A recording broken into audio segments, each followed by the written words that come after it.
Católica de Minas Gerais. Ele é pós-graduado em Direito, especialista em processo pelo Instituto de Educação Continuada, também da PUC, aqui de Minas Gerais, doutor em Ciências Jurídico-Sociais pela Universidade do Museu Social da Argentina, pós-doutorado em Ciências Criminais, também pela Universidade Nacional de La Matanza, também da Argentina. E ele desenvolve pesquisas no campo do direito processual, com ênfase em cognição.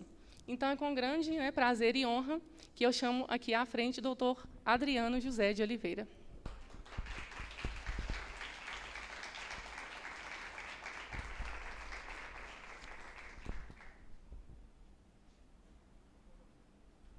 Pessoal, só mais uma coisa. Depois da palestra, de cada um dos palestrantes, eles vão ficar por cerca de uns 10 minutos respondendo perguntas. Se vocês tiverem perguntas, vocês podem, ao longo da palestra, ao longo da exposição, vocês podem levantar a mão. Os meninos aqui do culto, eles estão de preto, segurando ali os materiais, o papel, vocês podem chamar e vocês podem anotar que a gente vai fazer a pergunta para cada um dos respectivos palestrantes. Tá?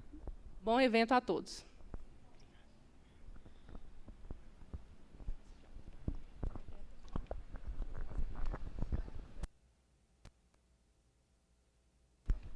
Pessoal, desligou aqui já o meu. Olá. Podem ficar à vontade, podem se assentar.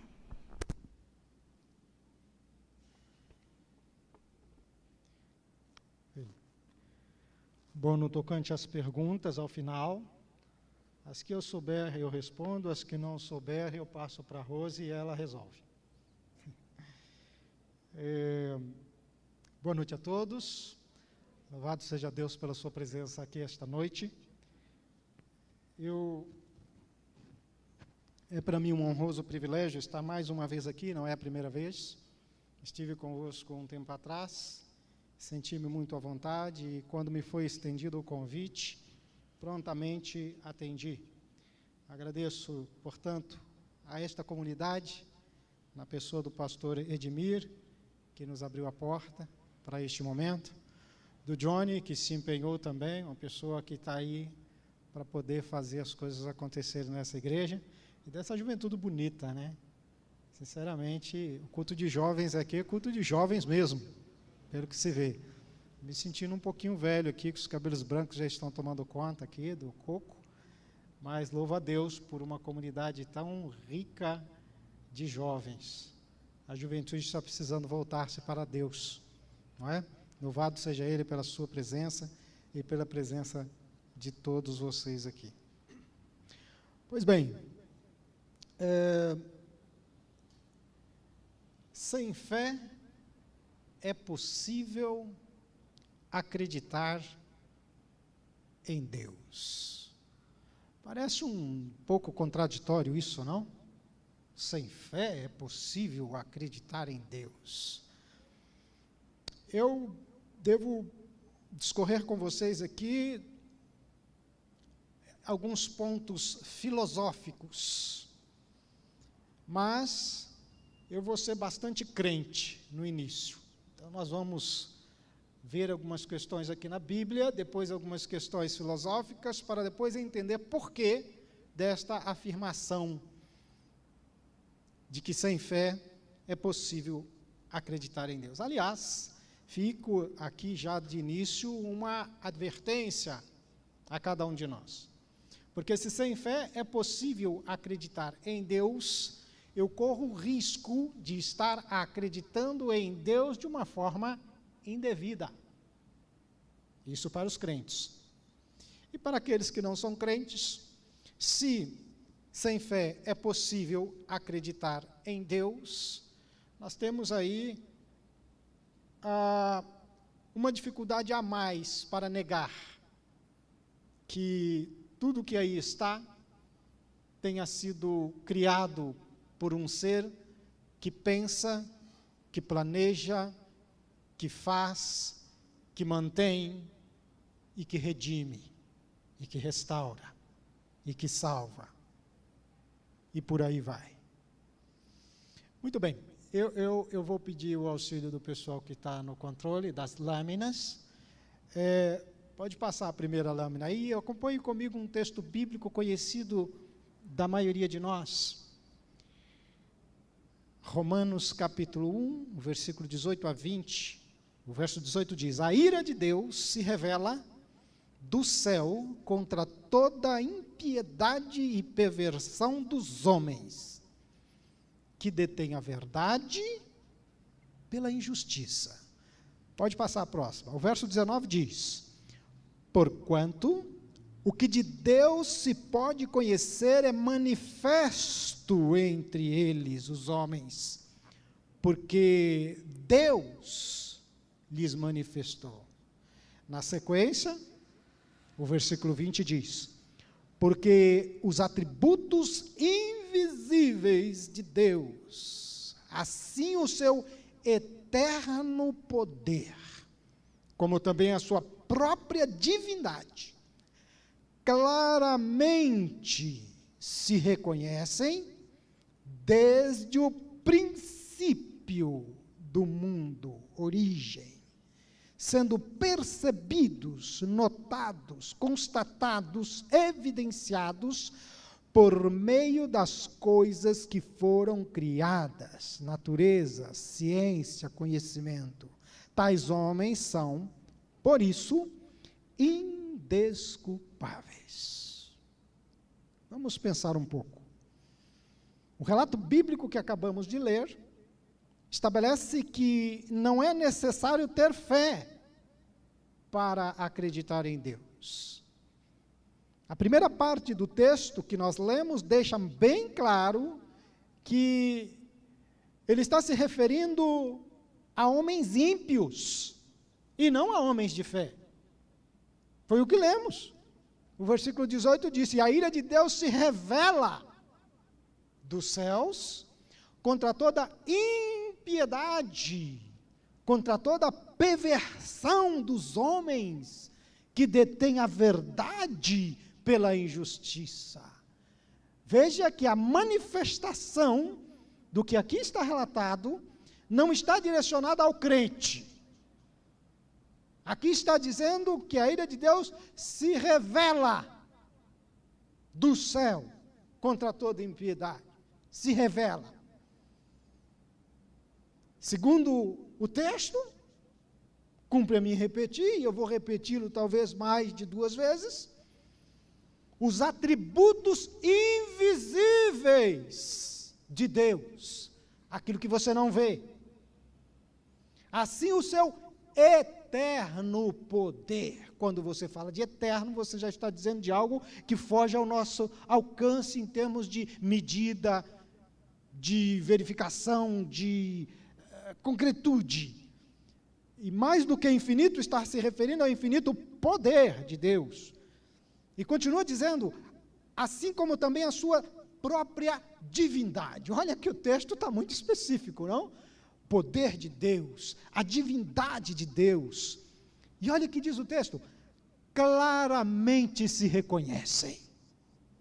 Claramente, de forma patente, de forma perceptível, se reconhece. E não é de hoje, porque o texto diz, desde o princípio do mundo, desde a criação, sendo, olha só, percebidos, palpáveis, sensitivo, constatado, por meio das coisas que foram criadas. Se é por meio das coisas que foram criadas que eu consigo constatar, perceber claramente o poder, a divindade, os atributos invisíveis desta divindade, eu não preciso de fé. A natureza, por si, manifestará estas coisas. É o que o texto está dizendo. Nenhuma desculpa pode ser apresentada, diz o texto. Não foi o que disse o verso 20? Por isso, os homens são indesculpáveis. Não tem desculpa para aquele que escolhe negar a existência de Deus. Viu o que eu disse? Eu vou ser bastante crente aqui, tá?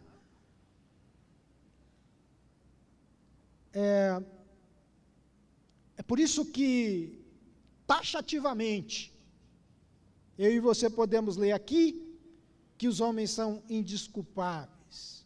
São indesculpáveis diante de tantas evidências acerca da existência de Deus, de modo que, para se reconhecer a existência dele, eu não necessito de fé, eu posso ser ímpio. Está escrito aqui. É manifesto contra toda impiedade pela natureza, e não há desculpa para quem não percebe Deus nas coisas criadas. E não é de hoje. E não é desde a vinda de Jesus e nem depois de sua ressurreição. É desde o princípio do mundo. É o que o texto está dizendo. Pois bem,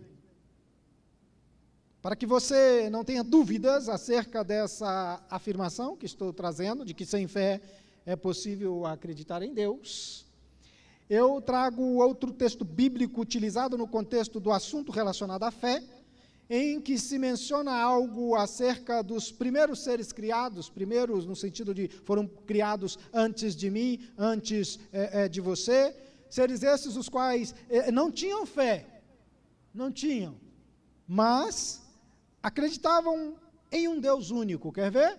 Passe para nós. Tiago 2,19. Crês tu que Deus é um só? Fazes bem. Até os demônios creem e tremem. Pegou pesado agora, né? Você crê? Eu creio. Os demônios também creem. E olha que a Bíblia diz, crês tu que Deus é um só? Aqui ele está invocando o Shema. O que é o Shema? O Shema é a profissão de fé do judaísmo. E a fé que você exerce, você só exerce graças ao judaísmo. O cristianismo deriva do judaísmo. E se você é antissemita, se você tem preconceito contra o judaísmo, precisa sentar com Jesus e ter uma conversa com ele. Porque Jesus, quando esteve aqui, um dia disse claramente a uma mulher que não era judia: a salvação vem dos judeus. Está lá, nas Escrituras. Mas não é disso que vamos tratar essa noite. A questão é que eu posso vos assegurar, pautado por esse texto, que os demônios não têm fé. Mas o texto não está dizendo que eles creem em Deus. E quem disse que fé e crença é a mesma coisa? Eles creem e tremem. Os demônios não têm fé, e eu vos afirmo isso partindo de uma definição bíblica de fé, aquela que nos é dada e que a gente conhece. Num outro ponto em que o assunto em questão é fé, a Bíblia escreve isso aí, ó. Passa a lâmina para nós, Hebreus capítulo 11, versículo 1, diz assim: ora, a fé é a certeza de coisas que se esperam, a convicção de fatos que se não veem. Agora preste bem atenção. Os demônios, eles não tinham certeza no tocante ao futuro, e nem convicção acerca do que não alcançavam pela experiência. Como assim? É que, embora eles crescem na existência de um Deus único, eles estavam convencidos de que esse mesmo Deus era um Deus arbitrário, e de que eles, portanto, não gozavam de uma liberdade legítima, quando se submetiam à vontade e às regras estabelecidas por esse Deus. Por isso se rebelaram. Percebem? Acreditam num Deus único, mas não têm certeza das coisas que se esperam. Em outras palavras, não confiam. Existe um hino muito bonito que diz assim: crer, confiar. E aqui a gente percebe uma distinção. Mas qual seria a diferença entre crer e confiar? Eu costumo explicar isso contando a seguinte experiência. Imagina que eu esteja aqui mesmo, caminhando com uma criança pequena, de 1 ano e pouco, 2 anos, mãozinhas dadas comigo, e eu vou ali caminhando. Num dado momento, eu solto a mãozinha da criança e digo, espera aqui, que eu vou ali. Suponha que seja um filho. Então eu digo, o papai vai ali e volta já. E eu então abro um porão aqui, neste lugar, e começo a descer. A criança está me vendo descer, está me vendo indo abaixo, na escuridão eu desapareço. E agora ela escuta a minha voz dizendo, filho, pula! Pergunta de 1 milhão. Ela pula ou não pula? Não se precipite em responder, pensem. Ela pula ou não pula? Vou provocar. Quantos acham que pule? Levanta a mão direita. Não vou constranger ninguém. Quem acha que não pula? Levanta a mão direita. Quem não acha nada? É porque tem gente que não levantou em nenhuma das opções. Vamos lá, vamos pensar juntos. A criança crê que a voz é minha, sim ou não? Sim, ela reconhece a minha voz. A criança crê que eu estou lá embaixo, sim ou não? Sim, ela me viu descer.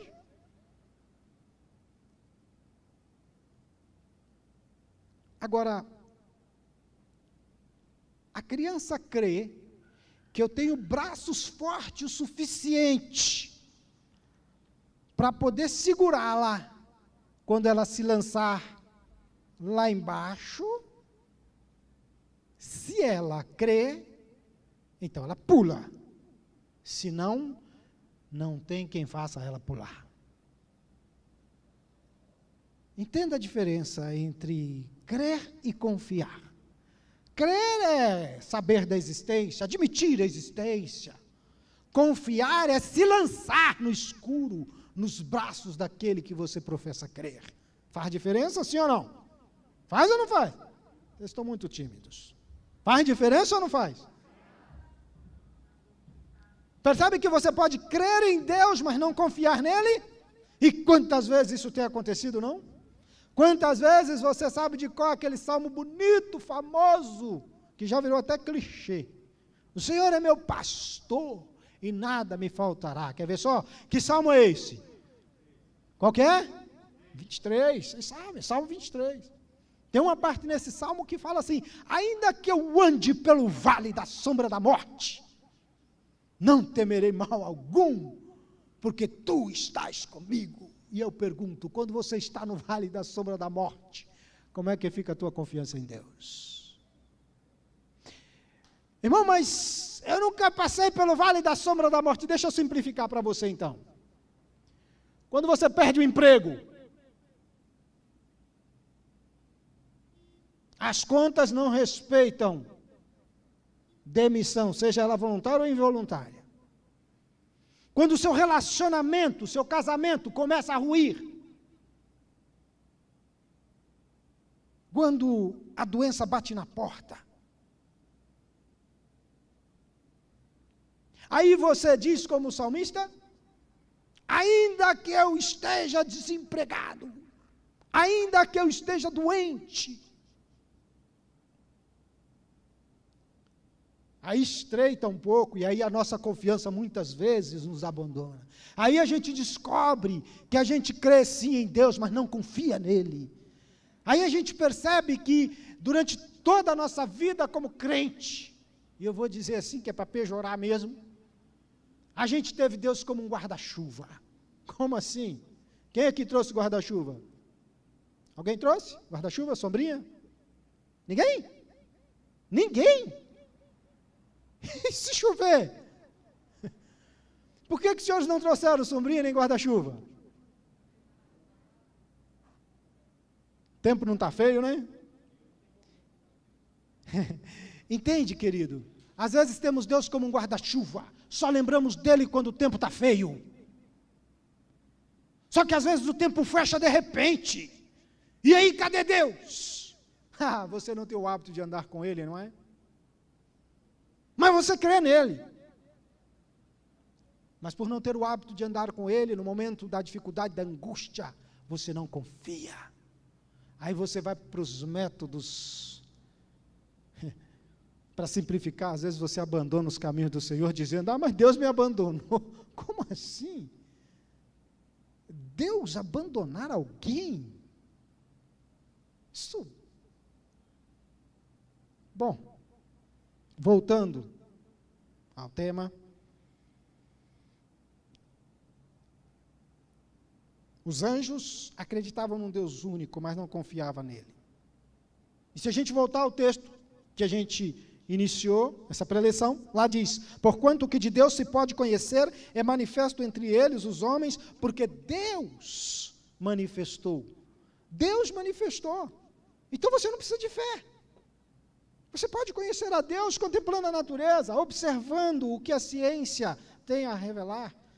Se você quiser recorrer à Bíblia, não precisa. O Gênesis você abre e está lá.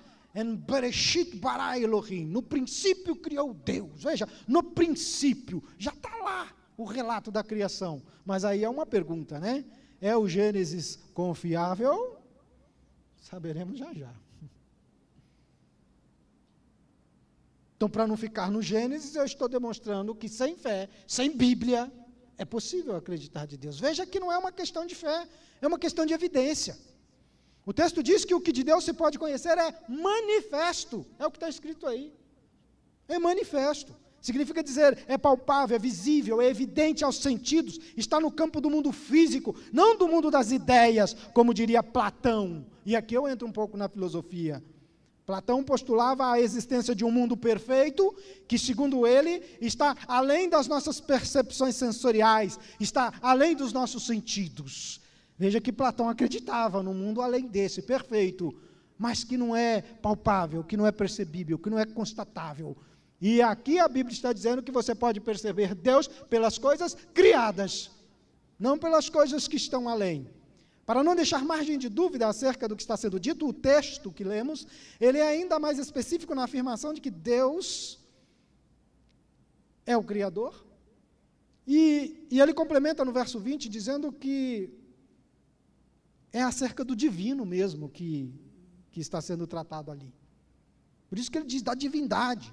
De modo que a gente poderia ficar repetindo o texto aqui, e vendo que com muita clareza mostra que é possível acreditar em Deus mesmo sem ter fé. A referência ela é objetiva, ela fala com clareza acerca dos atributos invisíveis de Deus, dizendo que eles podem ser percebidos. Olha só, é invisível, mas pode ser percebido porque é manifesto na natureza, nas coisas criadas. Ressalta-se que, desde o princípio do mundo, tais atributos eles são perceptíveis por meio do que está aí no mundo físico. Veja que eu estou repetindo. Eu estou enfatizando. E eu acho que é suficiente. É por isso que você não precisa ter fé para acreditar em Deus. É porque o mundo físico está repleto de evidências acerca da sua existência. É porque os atributos da divindade se manifestam nas obras criadas. Você está repetindo isso muito, é para você nunca esquecer. É porque os benefícios resultantes de cada coisa que existe, que Deus criou, também é uma evidência de que Deus é autor de todas as coisas. Por isso Deus é bendito. Tudo o que Ele fez é para nosso benefício. Bem, talvez alguns fiquem até chocados com o que foi dito até aqui e ainda não tenha compreendido o que eu quero dizer ao afirmar que sem fé é possível acreditar em Deus. Deixe-me então estabelecer, ou esclarecer, melhor dizendo, um pouco mais, antes de dizer aonde é que eu quero chegar com esta afirmação, e qual é o benefício que disso pode resultar, se é que há algum. Para isso, vamos colocar a Bíblia de lado um pouquinho agora, e depois a gente retorna a ela. Passa a próxima lâmina, por gentileza. Lucien Febvre, ele é um historiador francês, e em seu livro O Dilema da Incredulidade no século XVI, pensando a questão do ateísmo, eu disse ateísmo, no século XVI também, ele chega à conclusão de que não existe ateísmo até o século XVI. E foi um trabalho laborioso, ele não escreveu assim quando estava de folga, não. Lucien Febvre, ele demonstra que o conceito de ateísmo surge no século XVII. Isso significa que não havia possibilidade de pensar um mundo sem Deus, senão a partir do século XVII.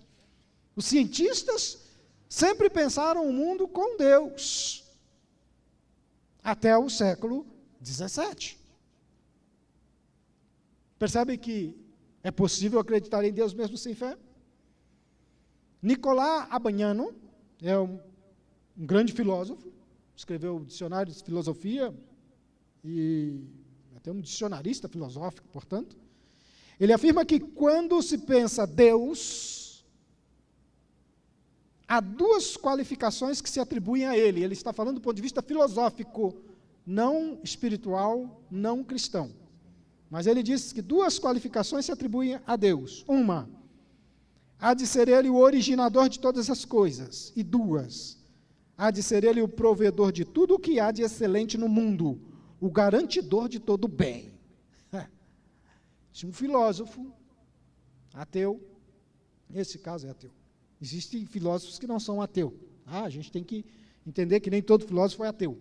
Mas ele está dizendo que as duas qualificações principais que você vai perceber na filosofia, no conhecimento, nas ciências, acerca de Deus, é que ele é originador de todas as coisas e que ele é o provedor de tudo que há de excelente. Para a próxima lâmina, vamos viajar um pouquinho agora lá no ano 610, quando nasce um importante filósofo e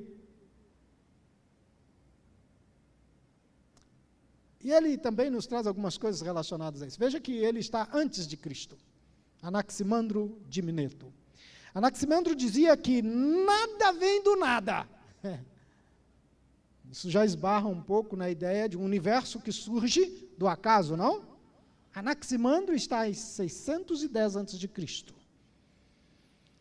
Bom, partindo de Anaximandro, filósofo, não tem nada a ver com crente. Ele não quer nem saber dessa coisa de Bíblia, de Deus, de Israel, nada. Ele diz o seguinte, que se nada vem do nada, então todas as coisas derivam de alguma coisa que é infinita e, portanto, anterior a todas as coisas.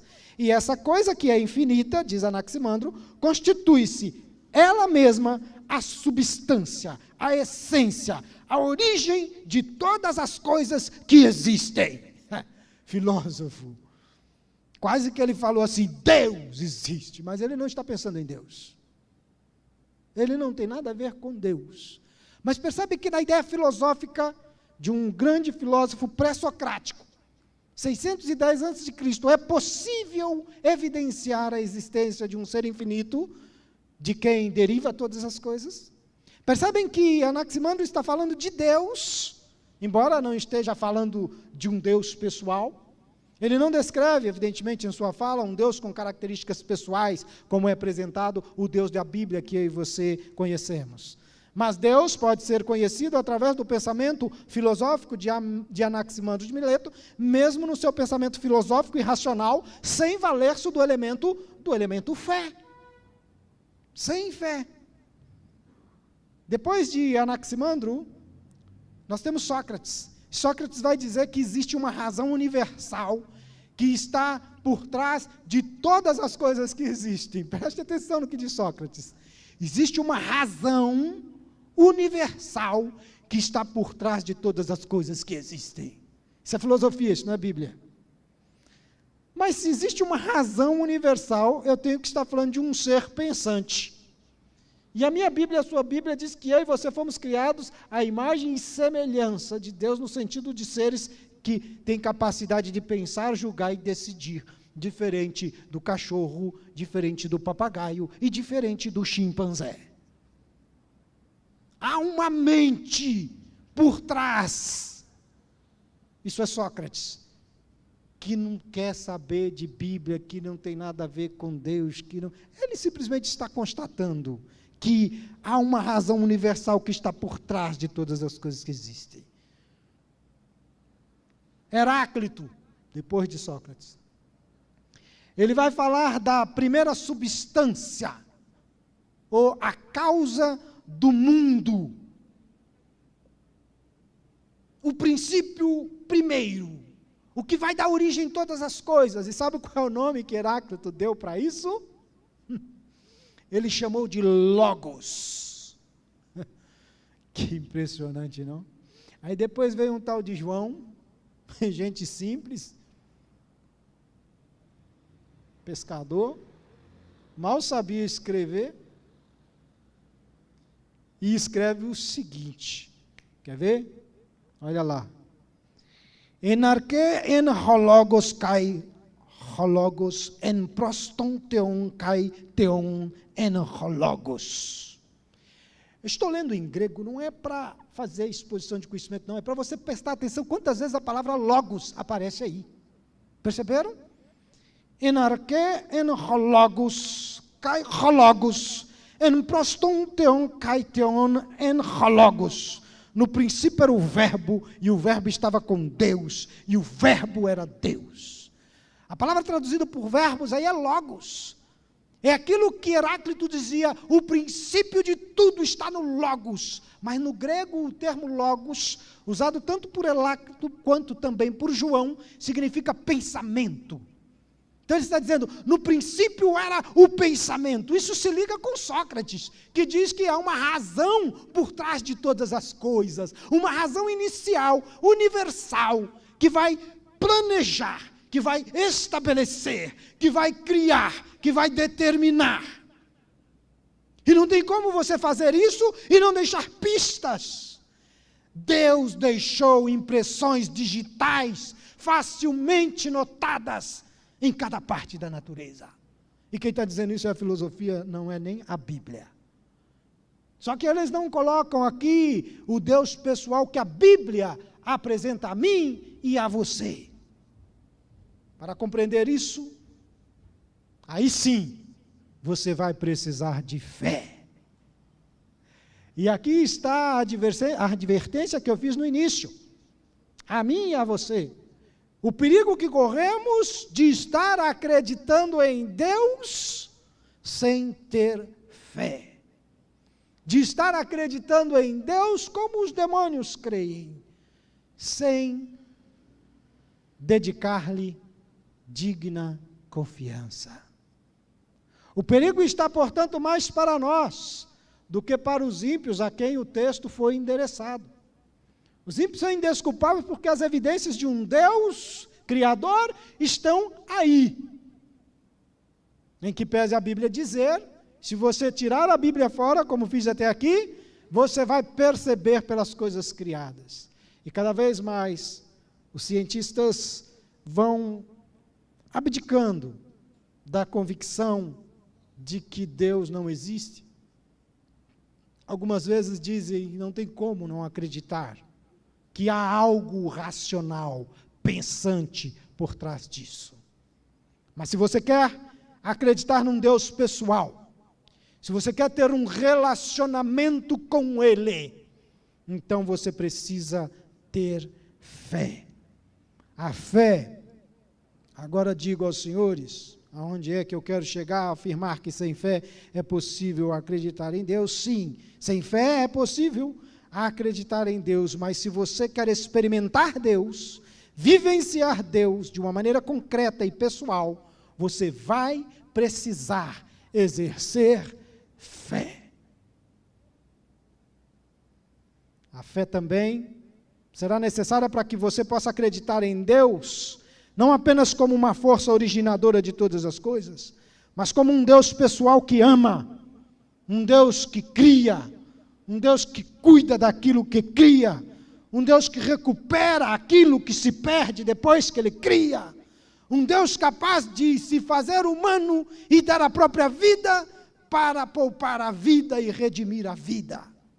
Aí você precisa de fé, porque esse Deus, Ele sai do campo filosófico, Ele sai do campo científico, e Ele se torna real, como a pessoa que está sentada ao seu lado. É um Deus que pode ser sentido, é um Deus que pode ser, sabe, com quem você pode conversar, um Deus que pode ser experimentado, um Deus que pode ser vivido. Mas para isso, você precisa, aí sim, você precisa ter fé. Eu tinha algumas considerações mais para fazer, algumas lâminas outras para passar, mas o tempo é cruel. Não vai longe o dia em que o tempo não mais existirá. Não haverá mais morte, não haverá mais dor, não haverá mais planto. Não contaremos o tempo da forma em que hoje contamos. Mas esse dia ainda não chegou, então eu preciso encerrar. Avance para minhas lâminas. Lá para a final. Aí está bom. Eu quero encerrar com esse texto. De fato, sem fé, é impossível agradar a Deus. Você pode até crer nele. Você pode até acreditar nele. Mas não conseguirá agradá-lo. Porquanto é necessário que aquele que se aproxima de Deus creia que ele existe. Percebeu aqui? Que crer que ele existe é diferente de ter fé. Está aí no texto, olha, coisas distintas. Sem fé é impossível agradar a Deus, porque é necessário que aquele que se aproxima de Deus creia que ele existe, mas tem um E aí, um aditivo. É que se torna galardoador daqueles que o buscam. O que é galardoador? Esta palavra você não ouve todo dia na padaria. Vem de galardão, de prêmio, de alguém que avalia e dentro da avaliação premia, contempla, beneficia. Para fazer isso é necessário exercer juízo de valor, é necessário racionalizar. Para entender, portanto, um Deus que é galardoador, você tem que acreditar num Deus que é pessoal, que te avalia, que pensa com você, que gosta de você, que ama você, que pondera você, que escolhe você, que salva você, que ama você, no qual você pode confiar plenamente. Eu não sei se alcancei o objetivo pelo qual pretendia, de demonstrar que sem fé é sim possível acreditar em Deus, mas num Deus que não é o Deus que a Bíblia nos apresenta. E por isso nós temos que tomar cuidado. Não se dê o caso de que eu e você estejamos acreditando em um Deus qualquer. A Bíblia, inclusive, denuncia vários deuses que o povo, à época, costumava acreditar. Um deles era o deus Mamon, o tal do dinheiro. Outra ocasião, a Bíblia vai dizer, o Deus deles é o ventre. E por aí vai. Que o Senhor te abençoe e te guarde. Que o Senhor faça resplandecer o seu rosto sobre ti e tenha misericórdia de ti. Que Ele sobre ti mantenha brilhando o seu rosto e te dê a paz. Que Deus abençoe a todos.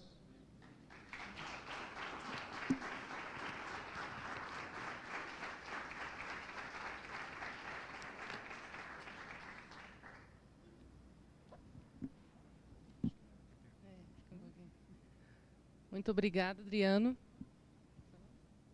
Som. Agradeço, Adriano, né, bela exposição. Não sei se teve perguntas. Alguém escreveu alguma pergunta? Ou alguém quer perguntar ao vivo? A gente leva o microfone. Tem? Ah, está trazendo ali, ó. Não escapou, não, Adriano.